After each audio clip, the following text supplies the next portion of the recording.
সুপ্রিয় শিক্ষার্থীরা, আসসালামু আলাইকুম। আশা করি আল্লাহর অশেষ রহমতে সবাই ভালো আছো।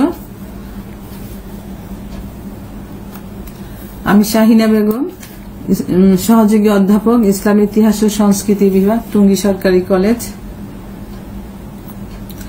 আজকে আমি অনার্স প্রথম বর্ষের শিক্ষার্থীদের জন্য স্পেনে মুসলমানদের ইতিহাস 711 থেকে 1492 খ্রিস্টাব্দ, যার বিষয়কোড হচ্ছে 21-1605। এটার একটা অধ্যায় যেটা হচ্ছে আমাদের দামেস্কের উমাইয়া খলিফাদের অধীনে আমিরাত 714 থেকে 756 খ্রিস্টাব্দ, এবং সেই সময় একটা উল্লেখযোগ্য ঘটনা টুর্স বা পয়েটিয়াসের যুদ্ধ, যেটা 732 খ্রিস্টাব্দে সংঘটিত হয়েছিল। সেই বিষয়ে কিছু আলোচনা করব।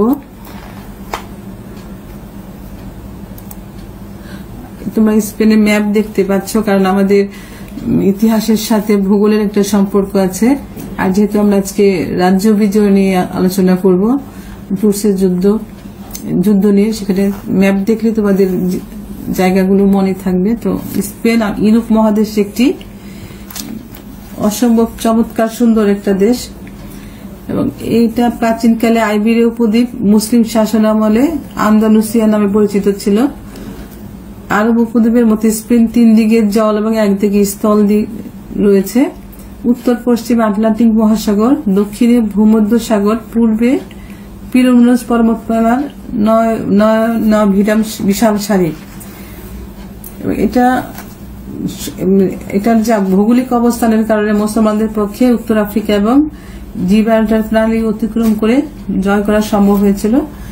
আমরা জানি সবাই যে দামেস্কের উমাইয়া খলিফা আল ওয়ালিদের সময়ে, যার সময়কাল ছিল 705 থেকে 715 খ্রিস্টাব্দ পর্যন্ত, সেই সময় তিনি মুসলমানদের উনি কিন্তু নিজে ভালো যোদ্ধা ছিলেন না, খলিফা আল ওয়ালিদ, কিন্তু আল ওয়ালিদ বিন আব্দুল মালিক। কিন্তু ওনার সৌভাগ্য ছিল যে তিনি কিছু সুযোগ্য মুসলিম সেনাপতিদের সহায়তা পেয়েছিলেন, এবং তাদের মাধ্যমে তিনি 3টা মহাদেশ একসাথে জয় করেছিলেন। এর মধ্যে একটা ছিল যে স্পেন বা ইউরোপ মহাদেশ স্পেন জয় করেছিল মুসলমানরা। মুসা বিন নুসাইর এবং তারিক বিন জিয়াদ এর যৌথ অভিযানে সেই 711 থেকে 12 মধ্যে স্পেন জয় করেছিল মুসলমানরা, এবং যেটা 1492 পর্যন্ত মুসলমানরা শাসন করেছিল, মুসলমানদের আয়ত্ত দিয়েছিল। তো আজকের আমাদের সেই মুসলমানদের যখন স্পেন জয় করে 714 থেকে 756 ছিল মুসলমানদের, 14 থেকে 56 মোট কত 42 বছর। এই 42 বছরের মধ্যে 20 জন আমির স্পেন শাসন করেছে। মানে স্পেন তখন দামেস্ক উমাইয়া খলিফাদের অধীন আমিরাত ছিল, এবং এই অধীন আমিরাতের যারা স্পেন তখন যারা শাসন করত তাদেরকে আমির বলা হতো। তো 20 জন আমির শাসন করেছেন এই 42 বছরে। এই 20 জন আমিরের মধ্যে অনেকেই চিরস্মরণীয় আছেন তাদের কার্যক্রমের জন্য। এর মধ্যে উল্লেখযোগ্য একজন, যার নাম হচ্ছেন আব্দুর রহমান আল গাফিকি, যার সময়ে যে আমরা আজকে যে আলোচনা টুর্স বা পয়েটিয়াসের যুদ্ধ 732 খ্রিস্টাব্দে, সে আব্দুর রহমান আল গাফিকির সাথে সেই সময়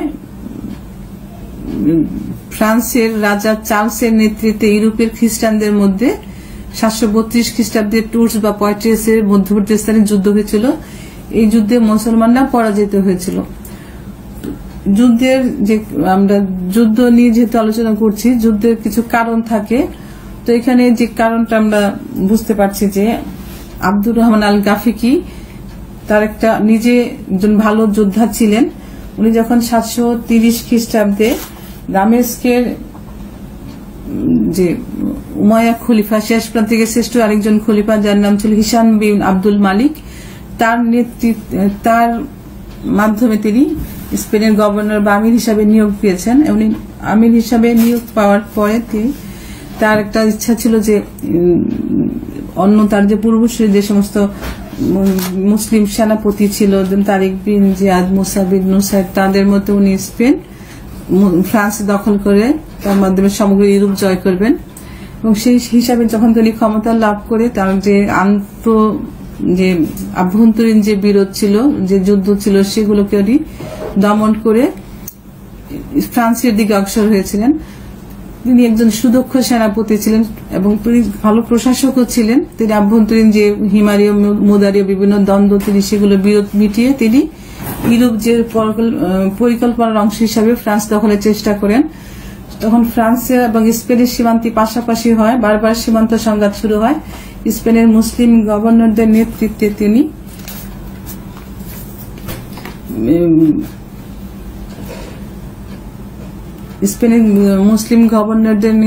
তিনি সেখানে স্পেনের যে সীমান্ত যে সংঘর্ষ সেগুলো তিনি দমন করেন এবং তার এই সীমান্ত বিরোধ নিষ্পত্তি করছিলেন এবং সেখানে তার উল্লেখযোগ্য সেনাপতিদের নিয়োগ দিয়েছিলেন। তখন মুসলিম গভর্নর সীমান্ত রক্ষার ব্যবস্থা করলে ফ্রান্সের খ্রিস্টানগণ ভীত সন্ত্রস্ত হয়ে যুদ্ধের প্রস্তুতি গ্রহণ করে। সে সময় আরেকজন দক্ষিণ ফ্রান্সের একজন বিদ্রোহী বারবার নেতা ছিল, যার নাম ছিল ওসমান বিন আবু নিসা। উনি বিদ্রোহ ঘোষণা করেছিলেন এবং তাকে প্ররোচনা দিয়েছিল ওকিটনের ডিউক, যার নাম ছিল ইউডেস, এবং ওসমান বিন আবু নেসা উনি ওকিটনের ডিউক, তার কন্যা ছিল ল্যাম্পুজি, তাকে বিয়ে করেছেন তার নিজের শক্তি বৃদ্ধি করার জন্য। আব্দুর রহমান আল গাফিকি তার বিরুদ্ধে অভিযান পরিচালনা করেন 732 খ্রিস্টাব্দে এবং তাকে পরাজিত ও নিহত করেন। এরপর তিনি ইউডেসকে পরাজিত করে ফ্রান্সে একটা উল্লেখযোগ্য বন্দর, যেটার নাম ছিল বর্ডেক্স বন্দর, ব্রোডেক্স নামক একটা উল্লেখযোগ্য বন্দর তিনি দখল করেন। এতে বিখ্যাত বন্দর ফ্রান্সের। এরপর তিনি উত্তর দিকে অগ্রসর হয়ে বুরুন্ডি সহ লিওন, বেসানকোন এবং সেন্স দখল করেন। আব্দুর রহমান আল গাফিকির বিজয় বাহিনী নিয়ে ফ্রান্সের উত্তর অঞ্চলে পয়েটিয়াসের কাছে যখন উপনীত হন এবং ট্রুসের তাঁবু ফেলেন। ট্রুস ছিল প্রাচ্য খ্রিস্টানদের কাছে একটা পবিত্র নগরী, কারণ এখানে তখন ফ্রান্সের পূর্ব নাম ছিল গলে। তখন ফ্রান্সের ধর্ম প্রচারক যার নাম ছিল সেন্ট মার্টিন, তার সমাধি ছিল সেখানে। এবং সেই দিক থেকে বিচার করলে যে এটাকে গথ জাতিদের ফ্রান্সের ধর্মীয় রাজধানী বলা যায় টুর্সকে। যখন আব্দুর রহমান আল গাফিকি টুর্সে তাঁবু ফেলেন, সেটা দেখে উপায়ন্ত না দেখে একুটেনের অধিপতি ইউডেস পূর্বের শত্রুতা ভুলে ফ্রান্সের রাজা চার্লসের সাথে মৈত্রী চুক্তি স্বাক্ষর করে। চার্লস তার বিশাল বাহিনী নিয়ে দক্ষিণ দিকে অগ্রসর হয় এবং সে সময় বেলজিয়াম, জার্মানি সহ সমগ্র ইউরোপ থেকে সংগৃহীত বহু সৈন্য ইউডেসের বাহিনীতে যোগ দেয়। আব্দুর রহমান খ্রিস্টান বাহিনীর প্রকৃত শক্তি আন্দাজ করতে পারেনি। তার গোয়েন্দা বাহিনী ইউডেস এবং চার্লসের মধ্যে যে গোপন যে চুক্তি হয়েছিল সেটা জানাতে ব্যর্থ হয়েছিল। যাই হোক, 732 খ্রিস্টাব্দে অক্টোবর মাসে লোয়াইর নদীর তীরে পয়েটিয়াসের দক্ষিণ পূর্বে প্রায় 20 কিলোমিটার দূরে টুর্সে সমতল ভূমিতে মুসলিম এবং খ্রিস্টান বাহিনী, মুসলিম বাহিনী আব্দুর রহমান আল গাফিকি এবং খ্রিস্টান বাহিনী চার্লসের নেতৃত্বে, ফ্রান্সের রাজা চার্লসের নেতৃত্বে অংশগ্রহণ হয়েছিল। চার্লস কিন্তু নিজেও একজন সামরিক শক্তি, তিনি অসাধারণ একজন রণকৌশলী ছিলেন, অদ্বিতীয় রণকৌশলী ছিলেন। এবং তার সাথে আব্দুর রহমান আল গাফিকি প্রথমে দুইজনের যুদ্ধের আগে খণ্ডযুদ্ধ হয়েছে, ক্ষুদ্র বাহিনীর মধ্যে খণ্ডযুদ্ধ হয়েছিল। এসব খণ্ডযুদ্ধে মুসলিম বাহিনী সাফল্য লাভ করেছিল। এরপর শুরু হয় প্রকৃত যুদ্ধ। 2 দিন ধরে উভয় বাহিনীর মধ্যে প্রচন্ড যুদ্ধ চলে। ফ্রান্স বাহিনীর পরাজয় যখন প্রায় নিশ্চিত, সে সময় মুসলিম সৈন্যরা গানিমাত সংগ্রহের জন্য বিশৃঙ্খলা সৃষ্টি করে। আব্দুর রহমান মুসলিম সৈন্যদের মধ্যে শৃঙ্খলা ফিরিয়ে আনার সর্বাত্মক চেষ্টা করেন, কিন্তু ব্যর্থ হন এবং যুদ্ধের 10ম দিনে তিনি মৃত্যুবরণ করেন। সম্ভবত একটি তীরের আঘাতে তার মৃত্যু হয়েছিল। তার মৃত্যুতে পরবর্তী সেনাপতি নির্বাচন নিয়ে সৈন্যদের মধ্যে বিশৃঙ্খলা সৃষ্টি হয় এবং যুদ্ধক্ষেত্রে আহত সৈন্যদের রেখে রাতের অন্ধকারে সৈন্যরা পালিয়ে যায়। চার্লস অত্যন্ত নৃশংসভাবে আহত মুসলিম সৈন্যদের হত্যা করে। মুসলিম সৈন্যদের এই নৃশংস হত্যা এবং নির্বিচারে হত্যার জন্য তাকে মার্টেল উপাধি লাভ করে। মার্টেল অর্থ হচ্ছে নিধনকারী। এভাবে টুর্সের যুদ্ধে মুসলিম সৈন্যদের পরাজয় ঘটে এবং খ্রিস্টান জগৎ তাদের আক্রমণ থেকে রক্ষা পায়। আরব ঐতিহাসিকগণ এই যুদ্ধকে বালাদ আল সুহাদা বা বালাতুস সুহাদা অর্থাৎ শাহাদাত বরণকারীর ক্ষেত্র বলে উল্লেখ করেছেন। এই যে মুসলমানদের যে টুরসের যুদ্ধে যে মুসলমানরা পরাজিত হলো, সেটার জন্য যদি আমরা বিশ্লেষণ করি, কিছু আমরা কারণ খুঁজে পাই যে মুসলমানরা কেন টুরসের যুদ্ধে পরাজিত হলো। এর মধ্যে আছে যে চার্লসের যে বিশাল বাহিনী ছিল, সেটার মধ্যে বিভিন্ন দেশ থেকে, যেমন জার্মান, বেলজিয়াম, আরো অন্যান্য ইউরোপের বিভিন্ন দেশ থেকে লক্ষাধিক সৈন্য তাদের অধীনে যোগ দিয়েছিল এবং বিশাল বাহিনী ছিল, শক্তিশালী বাহিনী। অন্যদিকে আব্দুর রহমান আল গাফিকির সৈন্য ছিল খুবই অল্প। তাছাড়া তিনি যখন ফ্রান্স অভিযান পরিচালনা করেছিলেন, সেই সময় যে সমস্ত অঞ্চল তার হস্তগত হয়েছিল, সেখানে তিনি কি করেছেন, তার যে গুরুত্বপূর্ণ যে সৈন্য যেগুলো ছিল, দক্ষ সৈন্য, সেখানে তিনি নিয়োগ দিয়ে আসছিলেন, যাতে ফ্রান্সকে যে সীমানাগুলো, যে সীমান্তগুলো ছিল, সেগুলো আবার পুনরুদ্ধার না করতে পারে, সেজন্য তিনি সেখানে তার উল্লেখযোগ্য দক্ষ সৈন্যদের মোতায়েন করে রেখে আসছিলেন, যার জন্য তার সৈন্যবাহিনী দক্ষ সৈনিকেরও যথেষ্ট অভাব হয়েছে, আবার সৈন্যবাহিনীও দুর্বল হয়ে গেছে এবং অল্প সংখ্যায় কমে যায়। এর ফলে কিন্তু এটা একটা কারণ যে স্বল্প সংখ্যক সৈন্যবাহিনী মুসলমানদের টুরসের যুদ্ধে পতনের জন্য বা পরাজয়ের জন্য এটা একটা কারণ। আরেকটা মানে আমরা বলতে পারি যে আব্দুর রহমান আল গাফিকির অভিযানের পূর্বে কিন্তু আল সামান নামে আরেকজন শাসক ছিলেন, যিনি তুলুসের যুদ্ধ 721 খ্রিস্টাব্দে পরিচালনা করেছিলেন। সেখানে তিনি পরাজিত এবং নিহত হয়েছিলেন। আব্দুর রহমান আল গাফিকি কিন্তু তার যে এই যে পূর্ব পরাজয়, যে তুলুসের যুদ্ধে যে আল সামা পরাজিত হয়েছিলেন ফ্রান্সের, সেটা চিহ্নিত করে কিন্তু তাকে আরেকটু ব্যাপক প্রস্তুতি গ্রহণ করার দরকার ছিল। আরেকটা বলা যায় যে আব্দুর রহমান আল গাফিকির যে গুপ্তচর বাহিনী, যেটা যুদ্ধের বা একটা রাষ্ট্রের উল্লেখযোগ্য বিভাগ হচ্ছে গুপ্তচর বিভাগ, সেই গুপ্তচর বাহিনী তাকে সঠিক তথ্যটা দিতে পারেনি, যেটা হচ্ছে খ্রিস্টানরা যে আতাত করে মৈত্রী চুক্তি করে বিশাল বাহিনী গঠন করছে, সেটা আব্দুর রহমান আল গাফিকি ধারণা করতে পারেনি, কারণ তাকে গোয়েন্দা বাহিনী সেটা সেই খবরটা দিতে ব্যর্থ হয়েছিল। এটা একটা যুদ্ধের বিপর্যস্ত হওয়ার কারণ মুসলিম বাহিনীর বা আব্দুর রহমান আল গাফিকির।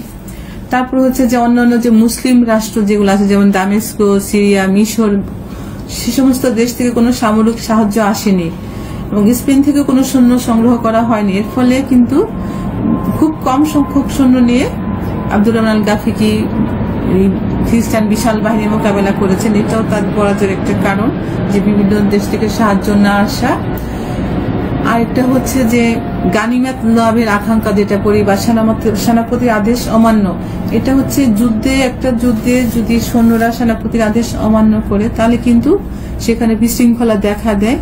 আর যদি লোভ থাকে, যে গানিমাতের লোভ, যেহেতু মুসলিম বাহিনী জয় প্রায় নিশ্চিত হয়ে যাচ্ছিল, সেই সময় মুসলিম কিছু সেনাপতি বা সৈন্যবাহিনী, কিছু সৈন্য তারা কি করলো, তাদের কাণ্ডজ্ঞানহীন পরিচয় দিয়েছে, তারা বিশৃঙ্খলা করে গানিমাত লোভের লালসা। এটা একটা বড় কারণ যে এই বিশৃঙ্খলা এবং যুদ্ধে অনীহা খ্রিস্টান বাহিনীকে মোকাবিলা করা, এই মুসলিম সৈন্যদের যে বিশৃঙ্খলা যুদ্ধে অনীহা, সেটার জন্য সম্মিলিত খ্রিস্টান বাহিনীকে মোকাবিলা করা খুবই কঠিন ছিল। তাহলে এই দিক থেকে বিচার করলে যে দেখা যায় যে আব্দুর রহমান আল গাফিকিকে একটা ভয়াবহ এবং জটিল পরিস্থিতির সম্মুখীন হতে হয়েছে, যার জন্য তিনি যুদ্ধে তার পরাজয়কে নিশ্চিত করে। আরেকটা বড় কারণ পরাজয়ের আমরা বলতে পারি, যেটা হচ্ছে মুসলিম বাহিনীর যে পলায়নটা।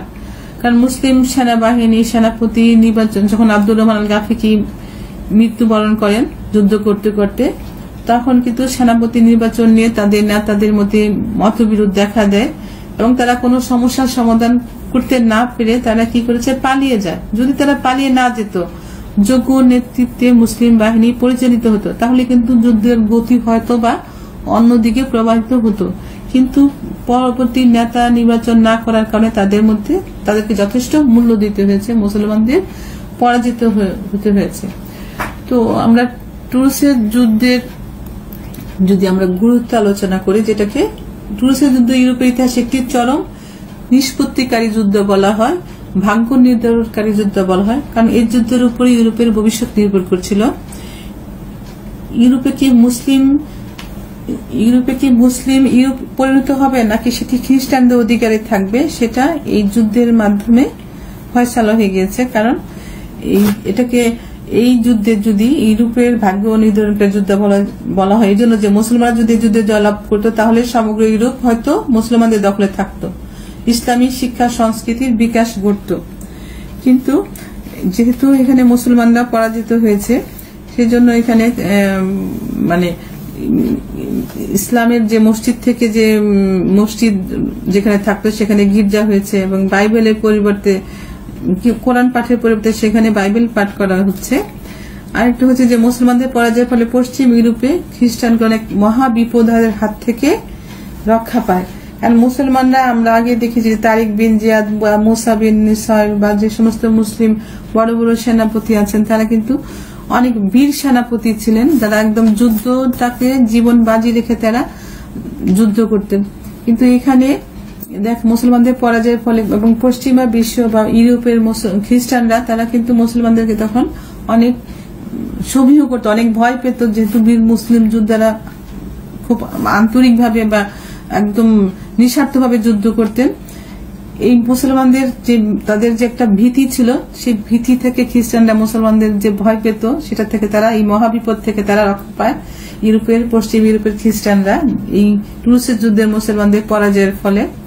তাছাড়া মুসলমানদের যে সামরিক শক্তি সেটা কমে যায়, ব্যাপক ক্ষয় হয়, কারণ এই যুদ্ধে মুসলিম বাহিনীর মনোবল ভেঙে যায় পরাজয়ের ফলে, এবং তাদের বহু সমরাস্ত্র খ্রিস্টানদের তখন হস্তগত হয়। এবং চার্লস মার্টেল যে নৃশংসভাবে মুসলমানদেরকে হত্যা করেছেন, মুসলমানদের সেনাপতিদের আহত সেনাপতিদেরকে, যেটা কিন্তু যুদ্ধের রীতি অনুসারে হত্যা করার নিয়ম নেই। যুদ্ধ যারা আহত হয় তাদেরকে সাধারণত যুদ্ধবন্দী হিসেবে রাখা হয়, কিন্তু আহত মুসলিম সৈন্যদের অত্যন্ত নৃশংসভাবে পাইকারিভাবে হত্যা করে মার্টেল উপাধি নিয়েছিলেন চার্লস। আর আরব ঐতিহাসিকগণ এই যুদ্ধকে বালাতাল সুহাদা বা বালাতু সুহাদা বলেছেন, যেটার অর্থ হচ্ছে শাহাদাত বরণকারীর ক্ষেত্র। কারণ এই যুদ্ধে ব্যাপক হতাহতের ফলে আসলে মুসলমানদের সামরিক শক্তি যথেষ্ট হ্রাস পায়। তারপরে সমগ্র ইউরোপ, যেটা আরেকটা বলা যায় যে পশ্চিম ইউরোপের খ্রিস্টানরা মহাদুর্যোগের অবসান ঘটে তাদের, কারণ এই টুলুসের যুদ্ধে মুসলমানদের পরাজয়ের ফলে খ্রিস্টানগণ ইউরোপবাসী এক ভয়াবহ মহাদুর্যোগের হাত থেকে রক্ষা পায়। বিশেষ করে ইউডেস এবং চার্লস তাদের রাজ্যকে রক্ষা করতে সক্ষম হয়। তারপরে এই যুদ্ধের আরেকটা আমরা জিনিস খেয়াল করি যে মুসলমানদের পরাজয়ের ফলে 732 খ্রিস্টাব্দে টুলুসের যুদ্ধে মুসলমানদের পরাজয়ের ফলে 756 খ্রিস্টাব্দ পর্যন্ত স্পেন এক ভয়াবহ মারাত্মক আত্মকলহ এবং গৃহযুদ্ধের সূচনা করে। এখানে বিভিন্ন গোত্র, যে আরব, হিমারীয়, মুদারীয়, বারবার, নমুসলিম, ইহুদি, খ্রিস্টানরা দ্বন্দ্বে জড়িয়ে পড়ে। নিজেদের স্বার্থ হাসিলের জন্য তারা জাতীয় স্বার্থকে বিসর্জন দেয়। তারা নিজেদের ইচ্ছা মতো ঘন ঘন শাসক পরিবর্তন করে। এটা দেখা যাচ্ছে যে আসলে এই ইউরোপের ইতিহাস বা মুসলমানদের যে স্পেন ইতিহাস আলোচনা করলে দেখা যায় যে এই যুদ্ধে মুসলমানদের ইউরোপের সাম্রাজ্য বিস্তারের যতটা না অন্তরায় ছিল, তার চেয়ে বেশি অন্তরায় ছিল তাদের মধ্যে অনৈক্য, প্রতিদ্বন্দ্বিতা এবং আত্মকলহের সৃষ্টির কারণে। তারপরে আরেকটা উল্লেখযোগ্য গুরুত্ব যে মুসলমানরা পিরেনিস পর্বতমালা অতিক্রম করে ফ্রান্স, স্পেন দখল করেছে, সেটা তাদের জন্য চিরতরে বন্ধ হয়ে যায় এবং তারা ইউরোপের মুসলমানদের অনুপ্রবেশ বন্ধ হয়ে যায়, রুদ্ধ হয়ে যায়। এটা একটা যে উল্লেখযোগ্য গুরুত্ব বা পয়েন্ট। আরেকটা হচ্ছে যে এই যুদ্ধে মুসলমানদের বিপর্যয় হলেও আসার কথা যে স্বাধীন উমাইয়া আমিরাতের শাসনকাল, যেটা আমরা আব্দুর রহমান আদ-দাখিল স্পেনের স্বাধীন উমাইয়া আমিরাত প্রতিষ্ঠা করেছিলেন, তখন কিন্তু দক্ষিণ ফ্রান্সের অনেক শহর মুসলমানদের হাতে থাকে। ফ্রান্সে তাদের অগ্রযাত্রা বন্ধ হয়ে গেলেও স্পেন থেকে বিতরণ করা যায়নি। তা আজকে আমাদের আলোচনা এইটুকুই। তোমরা সবাই ভালো থাকো, সবাই বাসায় থাকো এবং ঘরে থাকো, স্বাস্থ্যবিধি মেনে চলো। ইনশাআল্লাহ আবার দেখা হবে, কোনো একটা আমরা টপিক নিয়ে আসবো। আল্লাহ হাফিজ।